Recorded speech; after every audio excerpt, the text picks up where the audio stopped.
Sir Isaac Newton lived during the 1600s. Like all scientists, he made observations about the world around him. Some of his observations were about motion. His observations have been supported by more data over time. We now call these Newton's laws of motion. His laws of motion explain rest, constant motion, accelerated motion, and describe how balanced and unbalanced forces act to cause these states of motion. In this video, I will be demonstrating Newton's 3 laws of motion. Isaac Newton's laws of motion describe the behavior of objects in motion and the forces that act on them. The 3 laws of motion describe the objects are affected by inertia, acceleration, and action-reaction. For each law, I will have 2 videos examples of how the law works and a brief explanation. The following 6 experiments will demonstrate the 3 laws at work and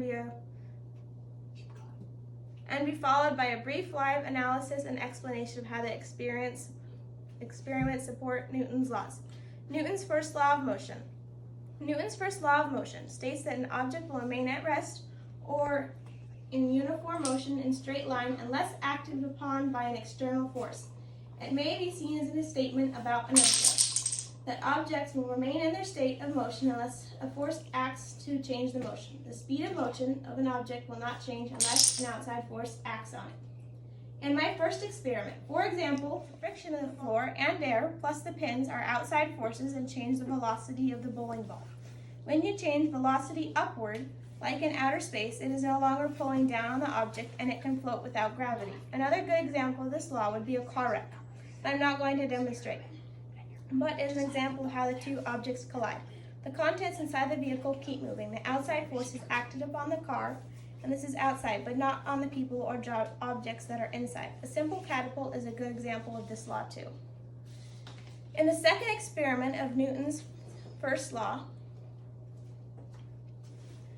I have set a ball on a shelf. Unless someone knocks the ball off the shelf or a strong wind blows and an earthquake hits, the ball will remain motionless. The ball will only move if there is a force that acts on it. Now imagine you are standing on the moon, where there is no gravity. If you throw the ball will remain in motion for eternity, unless it happens to hit another object. On Earth, if you throw the ball, gravity and friction will gradually cause the ball to come to a halt.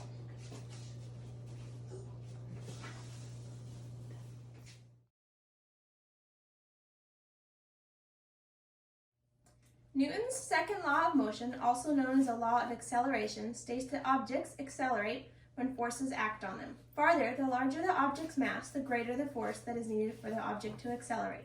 The acceleration of an object depends on the force acting on it and the mass of the object. There is an equation associated with the law. F equals, what did you do there? Newton's second law of motion, also known as the law of acceleration, states that objects accelerate when forces act on them. Farther, the larger the object's mass, the greater the force that is needed for the object to accelerate. The acceleration of an object depends on the force acting on it and the mass of the object.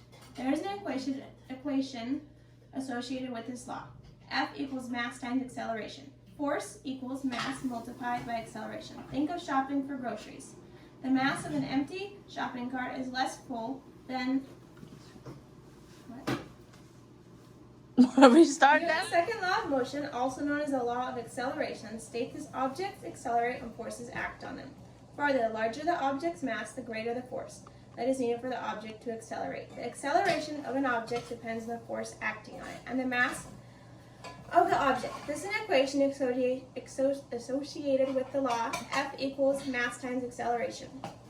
Force equals mass multiplied by acceleration. Think of shopping for groceries. The mass of an empty shopping cart is less than a full shopping cart. So takes much less force to push the empty cart compared to pushing a cart which is filled up with stuff. My first example of Newton's second law is demonstrated using a ball. Here I am using a ball, a brick, and a piece of firewood as comparisons about the greater force that needs to be exerted or applied to make the objects accelerate because of greater mass. You can see that it requires greater force to move the heavier object than the smaller object. Newton's second law of motion says that acceleration, gaining speed, happens when a force acts on a mass object. Riding a bicycle is a good example of this law of motion. The bicycle is a mass. My legs are muscles pushing on the pedals of my bicycle is a force. When I push on the pedals, my bicycle accelerates. You are exercising the speed of the bicycle by applying force to the pedals. Newton's second law also says that the greater the mass of the object being accelerated, the greater amount of force needed to accelerate the object.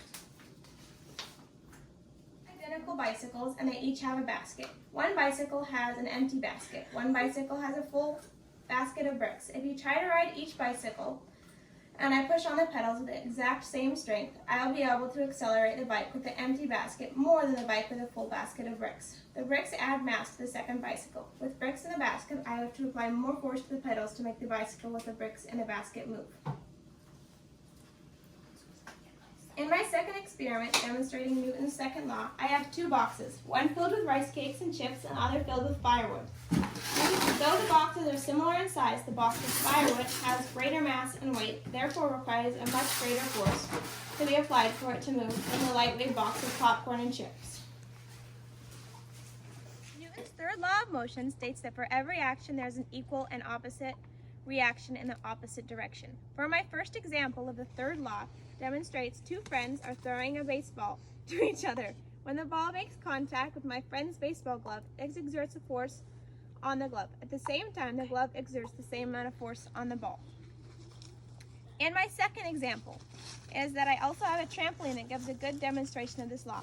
As my friend jumps down on the trampoline pushes back in the opposite direction and causes my friend to go in the opposite direction. And a final example is a balloon that as it hits the ground pushes back in the opposite direction, which causes the balloon to change direction and move in the opposite direction.